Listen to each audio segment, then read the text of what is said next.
जय श्री कृष्ण दोस्तों, हर हर महादेव। मैं पूनम पांडे आप सभी लोगों का शक्ति कुंज चैनल पे बहुत बहुत स्वागत करती हूँ। माघ महीने के पश्चात फाल्गुन का मास आता है और माघ महीने के दोनों पक्षों की एकादशी व्रत पूर्ण हो चुकी है और अब फाल्गुन मास के कृष्ण पक्ष की एकादशी आने वाली है। फाल्गुन कृष्ण पक्ष की एकादशी को विजया एकादशी के नाम से जाना जाता है। विजय एकादशी का उपवास और इसका विधि विधान के संग पूजन करने से मनुष्य को विजय श्री की प्राप्ति होती है।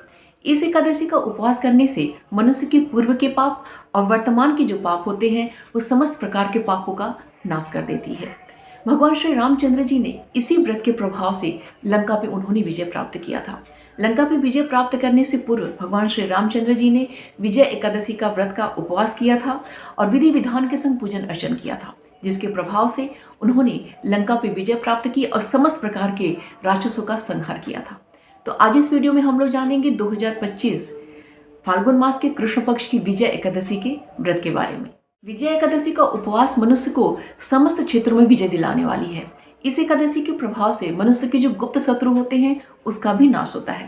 प्रभु श्री रामचंद्र जी के अलावा प्राचीन काल में बहुत सारी राजा महाराजाओं ने इस विजय एकादशी का उपवास किया था, जिसका वर्णन स्कांद पुराण में और पद्म पुराण में हमें प्राप्त होता है। और इस व्रत के प्रभाव से उन्होंने अपने समस्त प्रकार के संकटों पर विजय प्राप्त की थी। अपनी हार को उन्होंने विजय में परिवर्तित किया था। तो यह जो एकादशी बहुत ही महत्वपूर्ण मानी जाती है। इसका कारण यह है कि आज के समय में हर व्यक्ति किसी न किसी प्रकार की समस्या से ग्रसित है, चाहे वो अपने नौकरी में है, चाहे व्यवसाय में है, चाहे घर में है या अन्य किसी भी क्षेत्र में है। वो अपने गुप्त शत्रुओं से परेशान रहता है और किसी न किसी प्रकार की संकट से, मुसीबत से, परेशानियों से वो घिरा रहता है। तो प्रत्येक मनुष्य की देखिए, हर व्यक्ति जो है प्रत्येक एकादशी का व्रत नहीं करता है। तो अगर वो प्रत्येक एकादशी का व्रत नहीं भी करता है तो भी उसे जो है इस विजय एकादशी का व्रत अवश्य ही करना चाहिए, क्योंकि इस एकादशी के व्रत के प्रभाव से जो मनुष्य है अपने समस्त प्रकार के संकटों पर विजय प्राप्त करता है, क्योंकि ये जो एकादशी है वो विजय श्री दिलाने वाली होती है। तो अगर कोई श्रद्धा के संग, विश्वास के संग, पूरे नियमों के संग इस एकादशी का उपवास करता है तो निस्संदेह वह अपने समस्त प्रकार के संकटों पे विजय प्राप्त करता है। आइए जानते हैं कि 2025 में विजय एकादशी कब मनाई जाएगी। तो 2025 में फाल्गुन कृष्ण पक्ष की एकादशी तिथि का जो प्रारंभ है वह 23 फरवरी दिन रविवार की दोपहर में 1:55 से प्रारंभ हो रही है और यह एकादशी तिथि अगले दिन 24 फरवरी दिन सोमवार को दोपहर में 1:44 पे जाके समाप्त हो रही है। उसके पश्चात द्वादशी तिथि प्रारंभ हो जा रही है। तो एकादशी व्रत के नियम के अनुसार हमें कभी भी दशमी युक्त एकादशी का व्रत नहीं करना चाहिए। हमेशा ही हमें द्वादशी युक्त एकादशी तिथि और द्वादशी तिथि युक्त एकादशी का व्रत ही करना चाहिए। तो 23 फरवरी दिन रविवार को भले ही दोपहर में 1:55 से एकादशी तिथि शुरू हो जा रही है, लेकिन उस दिन एकादशी का व्रत नहीं किया जाएगा, क्योंकि उस दिन जो है दशमी युक्त एकादशी तिथि है। यह जो एकादशी का व्रत है वो 24 फरवरी दिन सोमवार को किया जाएगा, क्योंकि 24 फरवरी दिन सोमवार को उदया तिथि में हमें एकादशी तिथि मिल रही है और उस दिन दोपहर में 1:44 से हमें द्वादशी तिथि भी हमें प्राप्त हो जा रही है। इसीलिए यह विजय एकादशी का जो व्रत है वह 24 फरवरी दिन सोमवार को रखा जाएगा। स्मार्तो और वैष्णव सभी की जो एकादशी है वो 24 फरवरी दिन सोमवार को मनाई जाएगी और इस्कॉन मंदिर में भी यह विजय एकादशी 24 फरवरी दिन सोमवार को ही मनाई जाएगी। 24 फरवरी दिन सोमवार की जो विजय एकादशी है वो सिद्धि योग में और व्यतिपात योग में संपन्न हो रही है। इस दिन पूर्वाषाढ़ा नक्षत्र और उत्तराषाढ़ा नक्षत्र का संयोग हमें प्राप्त हो रहा है। इस दिन जो राहु काल है वो सुबह में 8:17 से लेकर सुबह में 9:42 तक है। तो आप लोग राहु काल को अवॉइड कीजिएगा।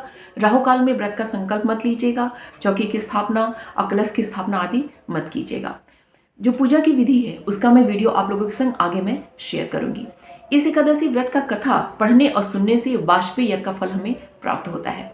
इस दिन हमें श्री राम रक्षा स्तोत्र का पाठ अवश्य ही करना चाहिए, क्योंकि राम रक्षा स्तोत्र का जो पाठ है वो बहुत ही ज़्यादा प्रभावशाली माना जाता है और इस एकादशी का जो संबंध है प्रभु श्री राम से भी है।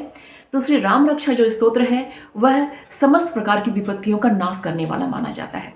इस स्तोत्र का पाठ करने से हमें जीवन के समस्त क्षेत्रों में विजय प्राप्त होती है और हमारे जीवन में मंगल ही मंगल होता है। इसलिए हर व्यक्ति को विजय एकादशी के दिन राम रक्षा स्तोत्र का पाठ अवश्य ही करना चाहिए। देखिए, पाठ की जो संख्या है आप एक तो अवश्य ही करना चाहिए।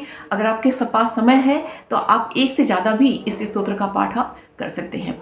तो इस एकादशी के दिन राम रक्षा स्तोत्र का पाठ करने के अतिरिक्त हमें ज़्यादा से ज़्यादा मंत्र का जाप करना चाहिए। देखिए, अगर आपके कोई गुरु हैं, आपने उनसे दीक्षा ली हुई है, तो आपको उस मंत्र का जाप करना चाहिए। लेकिन अगर आपके कोई गुरु नहीं है, आपने दीक्षा प्राप्त नहीं किया है, तो फिर आपको हरे कृष्ण महामंत्र का जाप करना चाहिए, क्योंकि हरे कृष्ण महामंत्र का जाप करने के लिए दीक्षित होने की आवश्यकता नहीं होती है, किसी गुरु से गुरु मंत्र मिलने की आवश्यकता नहीं होती है। हर व्यक्ति जो है इस मंत्र का जाप कर सकता है। तो जो हरे कृष्ण महामंत्र है वो है हरे कृष्ण कृष्ण कृष्ण हरे हरे, हरे राम राम राम हरे हरे।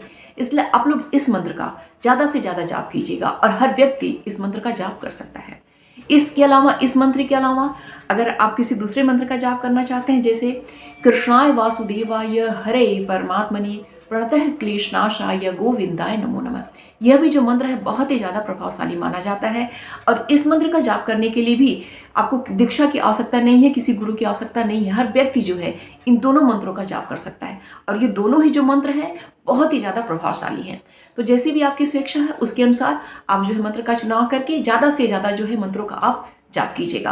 राम रक्षा स्तोत्र का पाठ और मंत्र का जाप जो है ज़्यादा से ज़्यादा इस दिन करने का प्रयत्न कीजिएगा, ताकि जीवन में चल रहे जो समस्त प्रकार के संकट है, मुसीबत है, उनका नाश हो सके। 24 फरवरी दिन सोमवार की जो विजय एकादशी है, इस व्रत का जो पारण है वो 25 फरवरी दिन मंगलवार को किया जाएगा।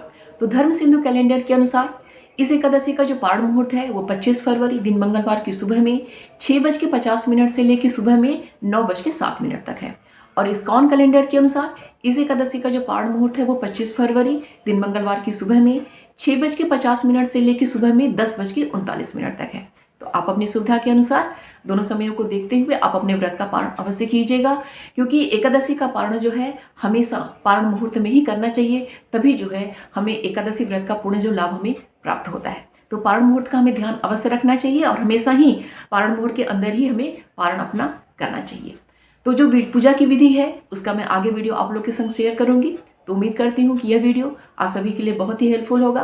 वीडियो जरा सभी पसंद आएगा तो प्लीज़ इसे लाइक कीजिएगा, शेयर कीजिएगा अपने दोस्तों और रिश्तेदारों के संग। चैनल पे अगर नए हैं तो प्लीज़ चैनल को सब्सक्राइब अवश्य कर लीजिएगा। मिलते हैं अगले वीडियो में। अपना और अपनों का ख्याल रखिएगा। जय श्री कृष्ण, हर हर महादेव।